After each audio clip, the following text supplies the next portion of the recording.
আসসালামু আলাইকুম SSC 26 batch.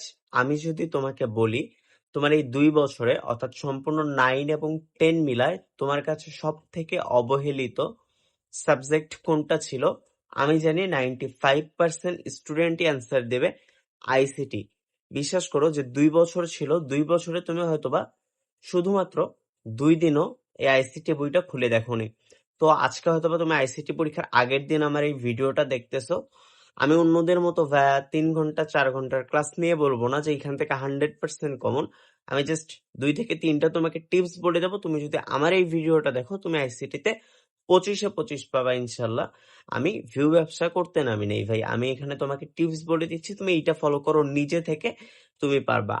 তুমি ভাই এই 3-4 ঘন্টার ভিডিও দেখে লাভ হবে না, ওর থেকে আমি তোমাকে টিপস বলে দিই, তুমি এই অনুযায়ী বাসায় পড়ো। বিশ্বাস করো এরপর 25টার মধ্যে যদি 20টার উপরে মানে মিনিমাম যদি 23টা কমন না পাও তাহলে তুমি আমাকে আসে কমেন্টে যা ইচ্ছা বলে যাও। তো আসো ভাইয়া আমি তোমাকে বলি, টিপস গুলো একটু শেয়ার করি। প্রথমত দেখো তোমাদের যে ইয়াটা আছে এইখানে তোমাদের কিন্তু আইসিটি পরীক্ষা, ও আরেকটা ইম্পর্টেন্ট কথা হচ্ছে তোমাদের শুরুতে কিন্তু একটা কথা বলছিল যে আইসিটিতে তোমাদের সংক্ষিপ্ত প্রশ্ন থাকবে, কিন্তু আইসিটিতে আসলে সংক্ষিপ্ত প্রশ্ন এখন আবার এটা বাদ দিয়ে দিয়েছে, এখন আইসিটিতে সংক্ষিপ্ত প্রশ্ন নাই। আইসিটি পরীক্ষা আবার পূর্বের প্যাটার্নেই হবে, অর্থাৎ এইখানে তোমার আইসিটিতে এমসিকিউ হচ্ছে 25 মার্ক এবং প্র্যাকটিক্যাল থাকবে মানে ব্যবহারিক থাকবে 25 মার্ক, টোটাল হচ্ছে 50। তো দেখো তোমাদের যাদের প্র্যাকটিক্যাল আছে এটা স্কুল থেকে দেখবা মিনিমাম এখানে তোমাকে 22-23 দিয়ে দিবে, বুঝছো, 22-23 দিয়ে দিবে। তো তোমার এখানে যদি তুমি 22-23 পাও, তুমি যদি আমার এই ভিডিওর দেখানো টিপস গুলো ফলো করো, তুমি মিনিমাম 23-24 পাবা হচ্ছে এমসিকিউ। তাহলে এখন টোটাল কথা হচ্ছে ভাই তোমার মার্কটা কিন্তু এখানে এমনি 45-এর উপরে থাকবে, এমনি 45-এর উপরে থাকবে। আর তোমরা যারা এ প্লাস শিওর করতে চাও তাদের জন্য সব থেকে মানে সহজ একটা পদ্ধতি হচ্ছে এই যে আইসিটিতে এ প্লাস পেয়ে গ্রেডটাকে একটু আগায় নিয়ে যাওয়া। তো আসলে এত কথা না বলে তোমরা কি কোন কোন স্টেপ ফলো করতে পারো, এই যে এখানে স্টেপ গুলো লেখা আছে আমি একটু ডিটেইলসে বলে দিই। দেখো মূল বই রিডিং, দেখো এই স্টেপটা অবশ্যই তুমি যদি এইটাই শুধুমাত্র ভালো করে করতে পারো, শুধুমাত্র এইটাই ভালো করে করতে পারলে তোমার 100% কমন আসবে। কিন্তু প্রশ্ন ধরার জন্য বা প্রশ্ন বোঝার জন্য, প্রশ্নের প্যাটার্ন বোঝার জন্য বাকি দুইটা স্টেপ। প্রথম স্টেপটা একটু বলি, প্রতিটা মূল বই অর্থাৎ প্রতিটা চ্যাপ্টারে যে পার্ট গুলো আছে, তোমাদের তো শর্ট সিলেবাস, ফুল পার্ট নেই, যতটুক আছে ততটুক একদম একদম পুঙ্খানুপুঙ্খ ভাবে রিডিং পড়বা। যদি আগের কারো দাগানো থাকে সেখান থেকে নিয়ে শুধু দাগানো অংশটা পড়বা, এতে কি হবে সময়টা কম লাগবে। তো অবশ্যই তোমাকে মূল বই রিডিং পড়তে হবে, মূল বই রিডিং পড়তেই হবে, এর কোনো বিকল্প নাই। ওই যে মূল বই রিডিং না পড়ে এ ভায়ার টপ 300 এমসিকিউ ও ভায়ার টপ 500 এমসিকিউ করলা কোনো লাভ হবে না। মূল বই রিডিং না পড়লে আমার এই ভিডিও দেখলেও কোনো লাভ হবে না। অবশ্যই আইসিটির জন্য মূল বইটাই মেইন, বুঝছো, আইসিটির মূল বইটাই মেইন। এরপরে আসো বিগত বছরের প্রশ্ন সলভ করতে হবে। এখন কথা হচ্ছে ভাই বিগত বছরের কত বছরের প্রশ্ন সলভ করব।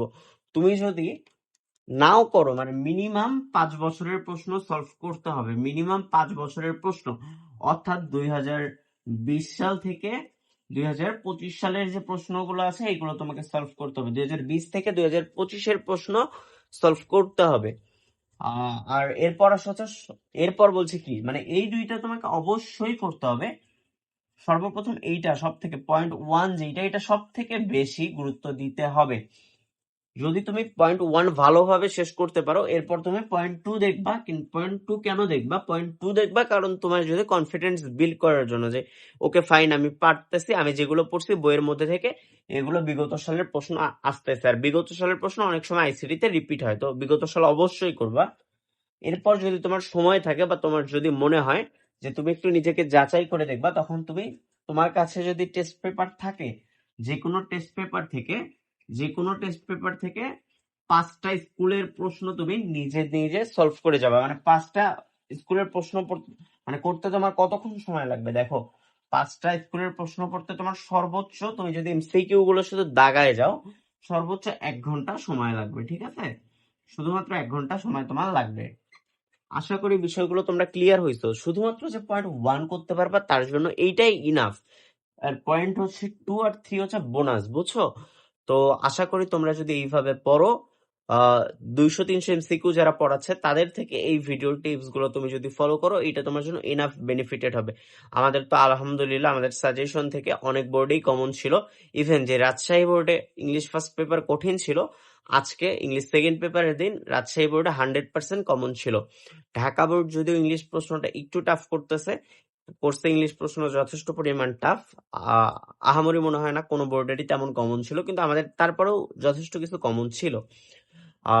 তো তোমরা এই ভিডিওর ইয়াগুলো ফলো করো, টিপস গুলো ফলো করো, হ্যাকস গুলো ফলো করো। আমি কথা দিচ্ছি তুমি মিনিমাম 23 থেকে 24টা পারবা, ঠিক আছে? 23 থেকে 24টার ক্ষেত্র বিশেষে কেউ যদি একদম ভালো করে পড়ে সে 25-25ও পাবে। তো দেখা হচ্ছে পরবর্তী কোনো এক ক্লাসে। আর হ্যাঁ, আমাদের কোয়ালিটেটিভ লার্নিং কে ফলো দিয়ে রাখো, কারণ তুমি শুধু এখন এসএসসি তে না, বরং এসএসসি তে তো ফুল সাপোর্ট পাবাই, তোমার সব পরীক্ষার সাজেশন সায়েন্স আর্টস কমার্স সবাই পাবা। আর এইচএসসি তেও দেখা হচ্ছে নতুন কোনো ভাবে নতুন কোনো ভিডিওতে। ততক্ষণ কোয়ালিটেটিভ লার্নিং কে ফলো দিয়ে থাকো। আর আমাদের ফেসবুক পেজ, ইউটিউব চ্যানেল সবকিছুই সাবস্ক্রাইব করে দিও, ফলো করে দিও।